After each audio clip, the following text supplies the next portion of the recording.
Good afternoon, everyone. So, our last Excel session of the year. And in this session, we're going to look at tables and pivot tables. So, when somebody says tables, you think columns or rows with headings, pretty much like what I've got on my screen, which I hope you can all see now. So, this is what we would think of as a table. But according to Excel, this is not a table. The reason I can tell it's not a table is when I click on it, there is no contextual ribbon that appears that says tables on it. So the first thing I'm going to do is I'm going to turn this into a table.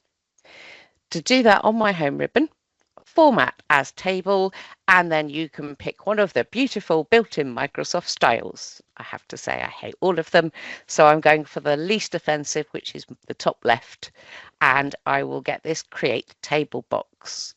For those of you who attended previous Excel sessions, you will know the dollar signs mean that I've got absolute cell references. So the data for my table, its guessed, is starting in A1 and going down to K802. I can just check that if I want, but generally, as long as you've got no blank rows or columns, it will guess the table area correctly. Also, I've already got headers in my table, so it's ticked that my table has headers, and all I'm going to do is click OK. So now I've got the alternate rows and column colouring, and I'm going to turn that off because I've now got my table design ribbon, and I can go back to it looking the way it was before. So actually, it doesn't look any different, apart from I've got filtering at the top now. So why would I convert my data into a table? There are a number of reasons that tables are more appropriate. When we are doing things like our X or V lookups, we have to give it a range of cells. And unless you use the entire column, that range is fixed, which means if you add more data to the bottom, you have to go back and change the ranges in your data. We can negate that with a table. If I go to the bottom of my table now, so there's row 802, and I want to add something to the bottom of my table. So if I start typing, I can add, let's pick a sales assistant. Let's put in the new invoice number. Today is the 27th of November. And a required date. Another nice thing with tables is when you scroll down, you don't have to remember to freeze the pane at the top because I get these grayed out headings, so I know that's required date. So let's say they want it by the 4th of December this year, and we're going to ship it with United Package, and I can fill in how much it's going to cost, so £34.50, and it's going to France. So they were the columns that I needed to enter manually. I've then got calculated fields, and it's already copied those down to us. The other thing is it's automatically extended the range. So when I first selected to convert this to a table, it was to 802. If I go to table design now and have a look at resize table, it's now going down to row 803. So without me having to go and change anything at all, it's added that into our data. So tables are really useful for making sure that your data is always included in any formulas or functions or calculations that you want to have in that table. So that's my table. I can do lots of things with this table. So if I go to table design, you can see I've got all the table styles I've got to choose from initially. I can choose whether I want the filter button on or off. I can have the banded rows, so that was the alternate colours, to make it easier to follow across.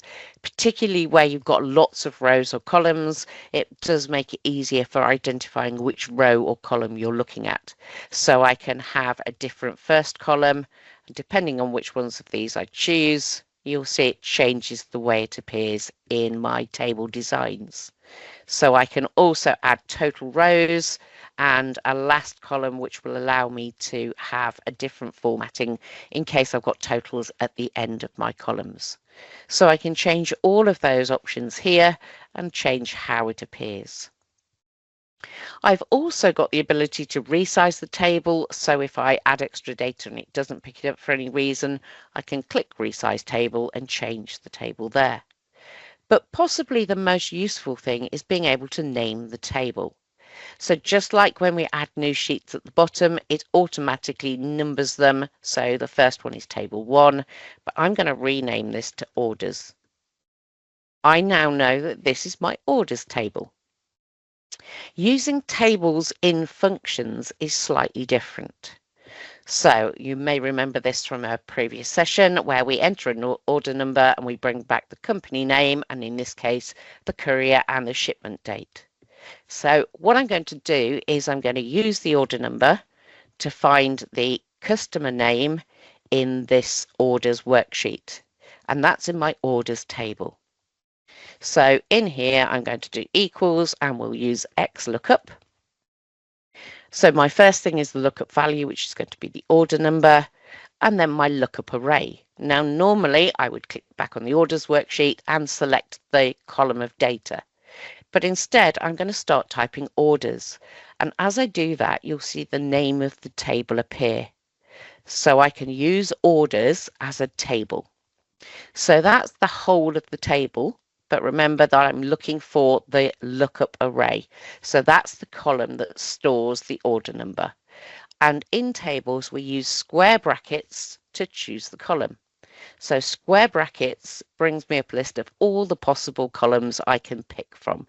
And I can choose order ID and close the square brackets. Comma, which column do I want back? So again, it's the orders table. And square brackets, and I can then say what I want is the customer. Close square brackets. And then I can finish off my X lookup.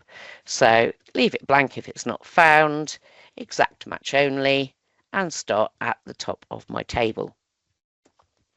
Press enter and there is my company name. If I change this, it will change the name of the company.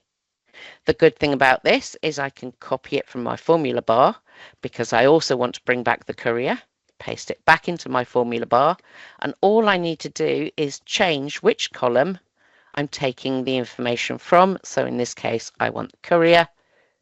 That will bring me back the courier, and the same again in here, only instead of the customer, I want the shipping date. So that will be shipped date.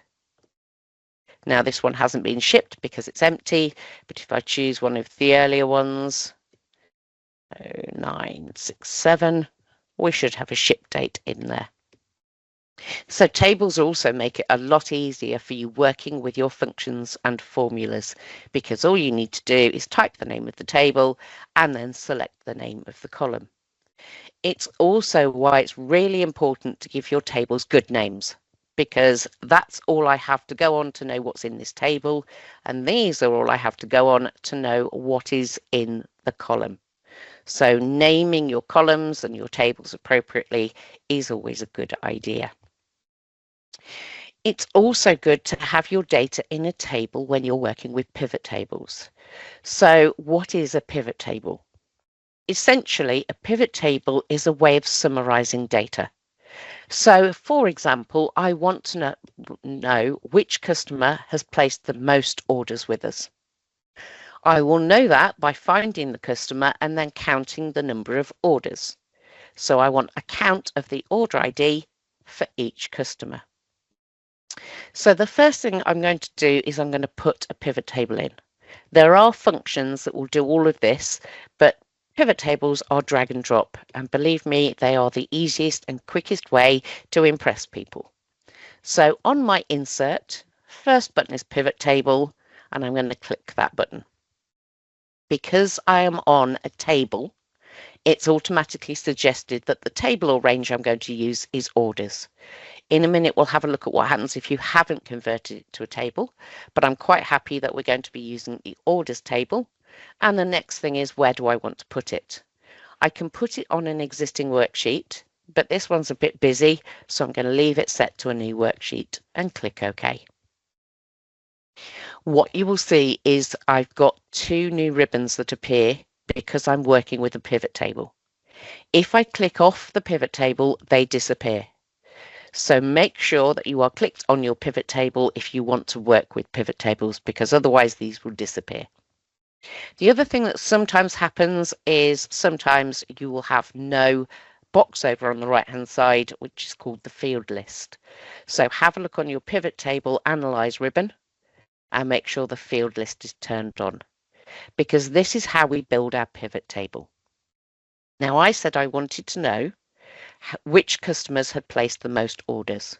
So the first thing I need is the customer field, and I can either put that into rows or put it into columns, and that defines where my headers are going to appear. So what it will do is it will build a unique list from that column of customers, and it will give me that unique list either in the rows or in the columns. Because there are a lot of customers, the best place to put it is going to be rows, because I've got more options for seeing things going down than I have going across. So all I did was I drag and drop the column that I want into the rows section. I can add more criteria to this, and we'll look at doing that in a bit, but I simply wanted to know how many orders each customer had placed. So the values is where we do the summary. You'll notice it's got that little backwards E symbol, the sigma symbol that we use for summing. So what I want is the order ID into values. And you can see that when it drops it in there, the default is that it's doing a sum. But remember, this is order ID, and my order ID goes up incrementally by 1 for each order. So I said I wanted a count, not a sum. To change that, all I'm going to do is click on the little arrow to the right of sum of order ID over here and go to value field settings. And this is the summary type. So we've got sum, which is the default, but I can have count, average, maximum, minimum, product, which is multiply. Then I've got standard deviation and count numbers and all sorts of other criteria. I want to change it to a count. I'm going to click OK. So I now have a count of order ID. So Alfred's turned up 6 times in my orders list. I can double check that by just going and filtering by Alfred's, apply the filter, and there are the 6 orders placed by Alfred's. I'll clear that filter off again. So sheet 1 I'm going to rename to order pivot, just so I know what it is, and it usually sticks it to the left of where your table is. So this was the table I used. The sheet has been created to the left. I can rename count of order ID if I want. So number of orders, just click and retype. The only restriction is you cannot name it something that already exists. So I couldn't, for example, call this order date or freight or courier, but I can rename it to something that means a bit more to me and make it wider so it fully displays. Now I said I wanted to know who'd placed the most orders. So all I'm going to do is click somewhere on one of these values that we've created, right click, and I can do a sort. If I do largest to smallest, so Save a Lot Markets placed the most orders, and one of the really nice things is if I want to see all of those orders, I can just double click on the value 30 and it will extract the detail into a new worksheet. So now we've got detail 1 and it's filtered out all of the Save a Lot Markets orders that were placed. And I've now got all of that information just from double clicking on a value to look at it in more detail. That's how wonderful pivot tables are. Now some of the potential issues. So in here, I've decided that this particular order was not done by Margaret, it was done by me. Back to my order pivot, and I want to see how many of these orders were by different salespeople. So all I need to do is take the employee and I can drop them in columns or rows. I'll put them in columns first. So in here, I've got all of my sales assistants. My name doesn't exist. We are so used to Excel doing everything automatically for us that people forget pivot tables do not automatically update. If you change any of the information in here, add new rows, anything else, you must come to your pivot table and on Analyze, click Refresh. Now it's added me in at the end. So pivot tables do not automatically refresh. That's one of the key things you must remember. I worked for a company down in London, big corporate investment company, who had made some very bad decisions because they hadn't refreshed some pivot tables. And I'm talking multi-million pound bad decisions. So always remember, if you have a pivot table, you must refresh it if you change the underlying data. The other thing is how you organize your pivot tables. So if I move employees from columns and drag and drop it over to rows, I can see the different sales assistants that have made different order amounts for Save a Lot markets. And this is what we call drilling down.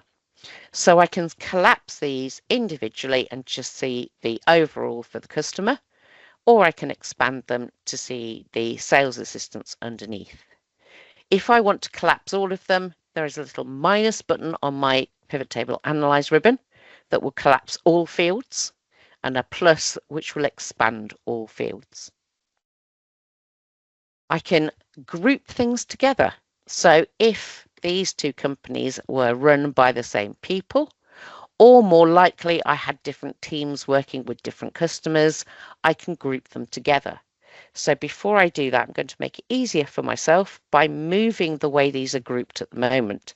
So if I drop employee, so I've clicked, still holding my mouse button, you can see a little green bar appear. I want the green bar to be above customer. And now I've got my sales assistants. And if I collapse them, and then underneath, I've got the customers that they've sold orders to. So I could decide that I'm working with Michael and Margaret, and we're in a sales team. So I've selected them by holding down Control and clicking on the ones I want to select. They don't have to be contiguous, so I can say, actually, I'm working with Nancy and Laura, and then on my pivot tables, group selection. So I've now got group 1, and if I collapse these down, you can see I've got individual salespeople. And if I expand those, they will have their salespeople names underneath because they are the groups. And I can rename this to North. And then I could select some more. Group selection. And they're going to be South. And then I've got Midlands here. Select those group. And I'll call these Midlands. So now I've added an extra layer, and in my rows you can see I've got employee and employee 2. Employee 2 is the one I've just created, which is a grouping for employees, which is my North, South and Midlands. I can move this and drop it into columns. So I've now got my North, South. Anne's on her own for some reason. Let's add her into the Midlands group. So I've now got an additional group, group 3, which is Anne and the Midlands, and I can rename that. So I can make changes to my pivot table. And this is why it's called a pivot table, because we can change the direction we display things. If I don't want something, I can get rid of these by just dragging off the sidebar and going back to what I had originally. I can also group by dates. So if I want to know when the orders were placed, I can grab order date and drop it into columns. And because it's recognized it as a date, it's automatically grouped it by years, quarters and months. Now, sometimes that doesn't happen, so I'm going to pretend it hadn't happened.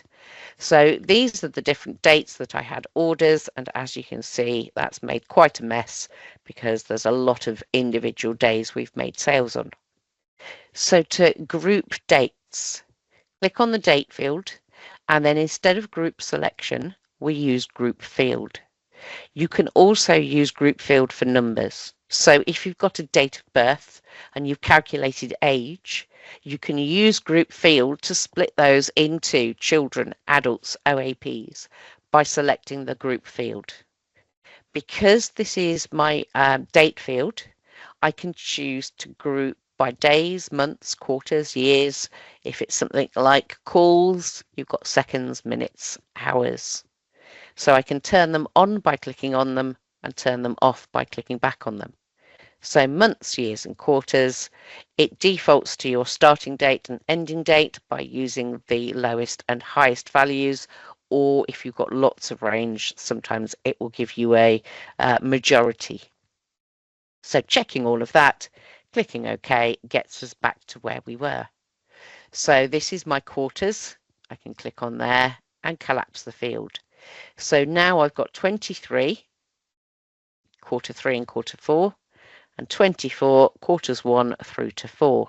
And I can see how many orders were placed by each of the companies in each of those quarters.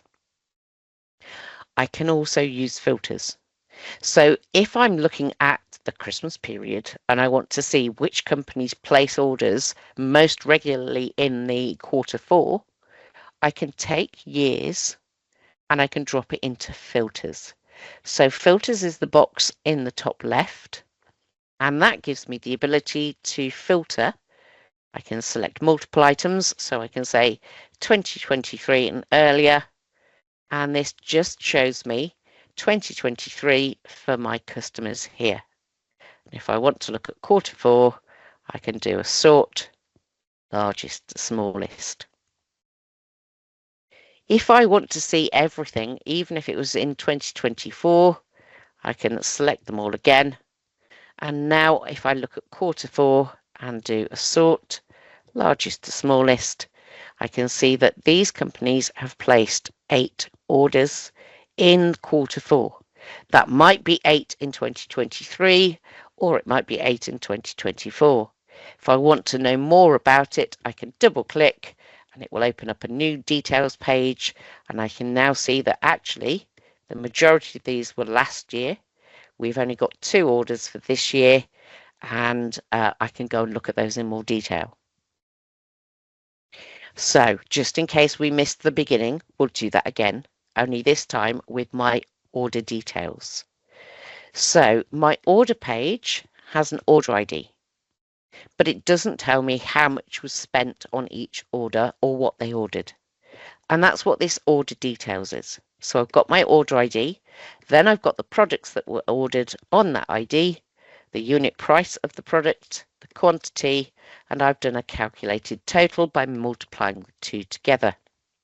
So I want to know what product we sold the most value for, and also which was the most popular product. Again, I'm going to do a pivot table, but I've got no table ribbon up here. So when I go to insert pivot table, this time it's going to give me a suggested range. If I'd given this a table name and converted it to a table, I would just see the table name in here. So A1 down to E1928 on a new worksheet. I'm going to click OK. So same process, insert, pivot table, and now I build my pivot table. So I want product because I want to know what we sold the most value for. So maybe that's a unit price. Except unit price is how much each individual unit costs, so that's clearly not what I want. To get rid of something, click, drag off, you'll see the cross appear, and let go. So what I want is total instead, sum of total, right click, sort, largest to smallest. So this was our most expensive product that we sold. But was it the most popular product? To know that, what I would need to do is a count of order ID. So I'm going to drop order ID in here as well. As before, it's not a sum I want, it's a count. So I'm going to value field settings and change it to count. Click OK. And I can see that it definitely wasn't the most popular product because we've got 54 orders for this. So again, I can right click, and sort, largest to smallest, and the raclette was actually our most popular product, being ordered 54 times. And again, if I want to see what those 54 items were, I can double click on it or on the sum of the total and pull that information out from here. So now what I really want to do is I want to know which customers ordered the most in terms of quantity, times that they ordered, but also in terms of their order values. They are in two separate tables. So let me move this one over here. So these are our two tables of data. The first thing I need to do is join them together, because I can't work out easily how much was spent on each order ID in this table without going through and adding up the values for each order ID. And this is where something called Power Pivot comes in useful. So to get my Power Pivot ribbon, I'm going to click on the drop down arrow for the quick access toolbar, go to more commands, and then in Customize ribbon on the right hand side, you should find Power Pivot. If you don't see Power Pivot, you're on a slightly earlier version of Excel, but it should still allow you to add things to the data model, which is what we're going to do from the Power Pivot table. You can do that as you create a pivot table, and I'll show you how in a minute. So I've selected that by putting a tick in it, click OK, and I now have a Power Pivot ribbon. Now, most of this we are not going to have time to go through in this session, but I will show you how to create a data model, how to join the two tables together, and then how to create a pivot table from that joined up table that we create. So the first thing is in here. So remember, this is we'll do it from this one first. This is my table called orders. In Power Pivot, I'm going to click Add to Data Model. And it might take it a few seconds to load. So this is a new screen. And when it's finished loading, you'll see down at the bottom, it says orders in here. I can now close this, and we'll come back to it in a minute, and I'm back to my Excel screen. So if you need to go to your data model, you can click Manage. It will open it in a brand new screen. Don't worry that clicking X will close your Excel. It's just this Power Pivot area that we're looking at. So that's my first table, orders. I'm going to close that. I'm going to go to order details, and before I do anything else, I'm going to convert this to a table. If you don't convert it to a table, it will do it automatically when you add it to the data model, but I prefer to give it a name first because it will just call this table 4 or something daft. I'm going to call this details. And then on Power Pivot, add to data model. So this is my Power Pivot screen. I've got my orders table, which was the first one that I added. I've got my details table, which is the second one I added. Now I need to create a relationship. What links the orders with the details? And we know that's going to be order ID. So on my design ribbon in this Power Pivot, I'm going to create a relationship. So the first table it's given me is orders. That's because it's the one I'm creating it from. And I need to select the column in blue that's going to be joined to the other column. So I'm going to select order ID. Underneath, I select the other table. We've only got one, which is details. And it's already selected my order ID in here. Key thing to note, one of these must be unique. So no duplicate values. This is what we call a one-to-many relationship. Don't actually need to know that because it will create it for you. But if you've got duplicate order IDs in both tables, it cannot create the relationship. That's what we call a many-to-many, and it won't let you do it. So one of these has to be unique. In my orders table, this order ID is unique. Every customer has a separate row for each unique order telling me when they ordered it, where we're sending it to, how much the freight was. In my products, I can already see I've got more than one identical order ID. That's because my order can have more than one product, and we'd certainly like to think they're not just ordering one thing at a time. So this is fine, but if you do see an error here, it's most likely you've got duplicate values in both of these. So that would be something to check first. Click OK and it will create the relationship for you. Now all I'm going to do is back to the home and I'm going to insert a pivot table. Create a pivot table. New worksheet, click OK, and here's my pivot table. But now you can see I've got the details table, I've got the orders table, and then I've got the other pivot tables that were added in. So I've got table 2 and table 3. So now I can drop customers into rows, but then I can go and find my details and I can drop total into values. So now I've got the total amount that each customer spent when they ordered with us. Whoops, double clicked there by accident. Let me go back to sheet 3. So if I right click now and do a sort, largest to smallest, Quick Stop spent the most with us. They didn't place the most orders, that was Save a Lot Markets, but Quick Stop spent the most with us. Two totally separate tables that I've joined together on the order ID, and then I've used bits from the two different tables to create this pivot table. If you don't have Power Pivot, when you go to insert a pivot table, so if I go to insert pivot table, there is a tick box here to add to the data model when you create your first pivot table.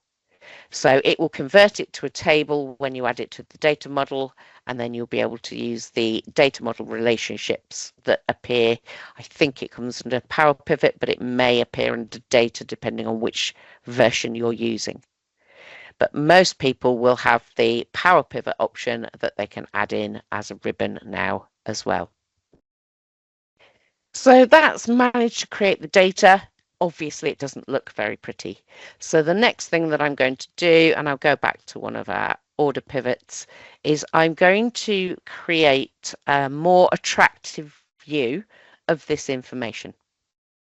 So I'm going to take out the quarters. So these are my months, and I'm just going to look at 2024, take out everything else, so I get a slightly smaller table. Obviously, people like charts, and this is no different. If I go to my insert, I've got my chart options here, and there's one called pivot chart.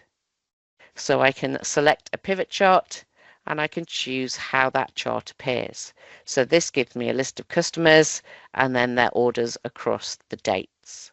So I'm going to select that one and click OK. So this is my chart, not very visible at the moment, but I can always get rid of this pivot chart fields if I don't want it, or I can use more filters. So if I wanted to do it by country, I could drop country into filters as well. And now I can filter by the ship country and say I'm just going to look at Argentina. That looks a bit prettier. What happens though is you end up with lots of these grey buttons that appear for filtering on your pivot chart. And I want to get rid of those. So if I right click on the background and then on here, I can go to my format chart area like you would with a normal chart, pivot chart options, but the one I'm going to choose is the hide field list, which gets rid of the one at the right, and then pivot chart options, where I can change what's on here as well. So totals and filters, I can turn off grand totals for rows, grand totals for columns, use custom lists if you're used to using those. And on the display, I can change display field captions and drop downs and expand and collapse buttons. So by the time I've removed lots of those, it's starting to look a bit better. I can hide all field buttons, and there's my chart in a bit more detail.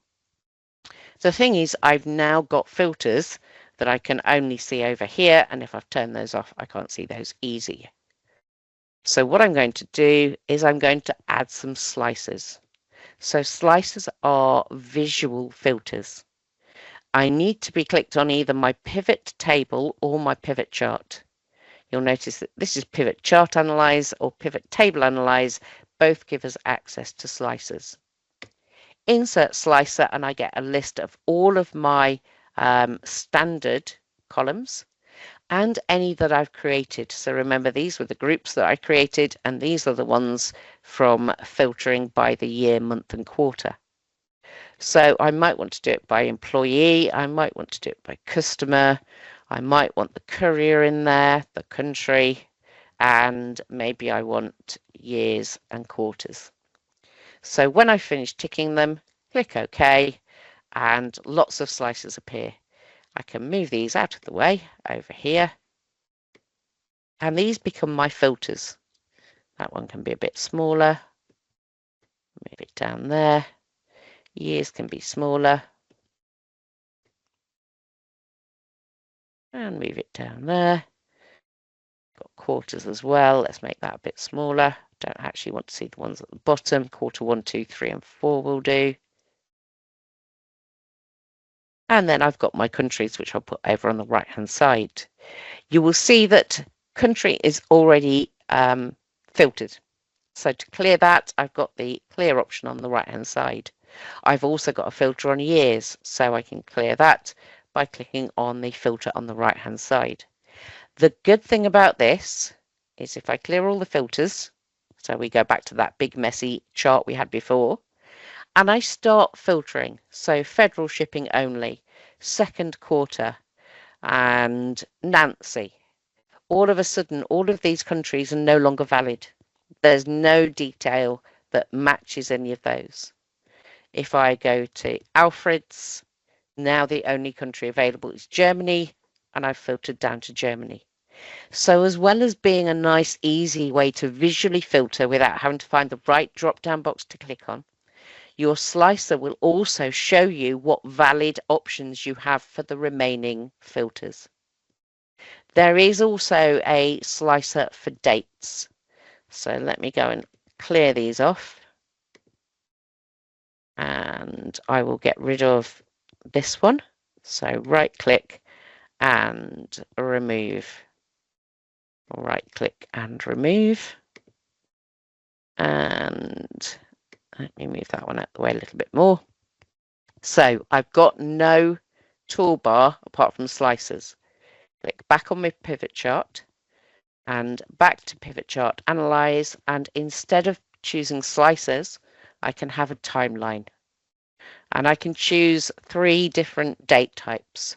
So if the thing you're looking for, the field you want, isn't here, it's because it's not formatted as a date that Excel recognizes. So I can do by ordered, required, or shipped dates. I'm going to do it on order date. And now I get a nice little slider that I can choose particular periods, or I can drag across a section of dates. I've also got a filter so I can view it by quarters. So I could say, actually, I want the first 2 quarters of 2024, and I can clear any of the filters. And now I can see any sales that we made, orders that we had placed in the first 2 quarters of 2024. That's quarter 2 only. 2023, quarter 1, nothing in quarter 2. These are the orders that were placed in 2023. So I can do that as well, creating sliders with a visual way of filtering your data that was created with a pivot table, that you can join to other tables if you want to reconstitute data into a data model, and then you can add your pivot charts and add your slicers and timelines for a visual filter. This is the first step to building a nice dashboard. You can link these slicers to multiple pivot tables. And when you do that, anything you select on a slicer will affect all pivot tables in exactly the same way. And you can build up nice dashboards by moving these charts onto separate worksheets and having all of your pivot tables control those with single slices. There is one thing that you may come across as an issue when you create pivot tables. So let me just go and stick another pivot table in, insert pivot table on an existing worksheet. Let's go and find the right worksheet. Let's pop it on one I haven't covered in things. Let's put it here. So this is my new pivot chart, and I can add product, quantity, change it to my count,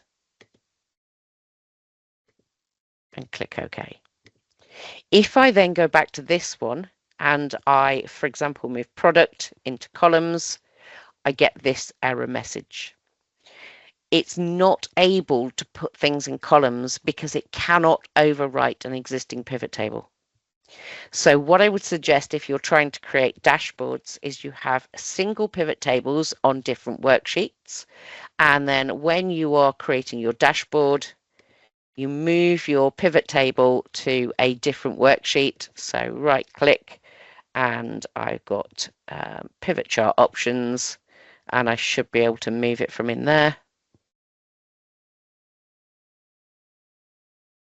Lost where the option is. I will find it at a later date, but put this on a different worksheet. There we go, move chart. So right click, new sheet, call it chart 1, and I can put it on a new worksheet. If I don't use a chart worksheet, so I could move, right click on here, on the outside of the chart, which is hard to find now. I can put it on an existing worksheet, or I can put it somewhere different. So if I put it on detail 1, so it's now in here, and I can move it around, create a new worksheet to start off with, and then you can put your dashboard pivot charts on a separate worksheet. That way your pivot tables will always have room to expand. So if I put years and days and things back in here, it's got plenty of room to expand. I'm not going to run into trouble with that. But equally, I can have all of my information on a separate sheet, and then I'm seeing all my charts in one go. And that's the basis of pivot charts. Key thing is, if you change the underlying data, you must refresh the pivot table. It is possible to do that with a macro, so every time you open the workbook, it automatically refreshes all of the pivot tables. Or you can record a macro where you go to your pivot table and you click refresh, and then when you've done that, stop the macro recording, add it to a little button with pivot table refresh, and you can click that when you open the workbook so that you remember to do it. Hopefully you found that useful. Tables, pivot tables, really good way of controlling data and displaying your results and summaries. I will just add that training doesn't have to be training. We can help you develop automated processes and dashboards and things like that you can then use going forward.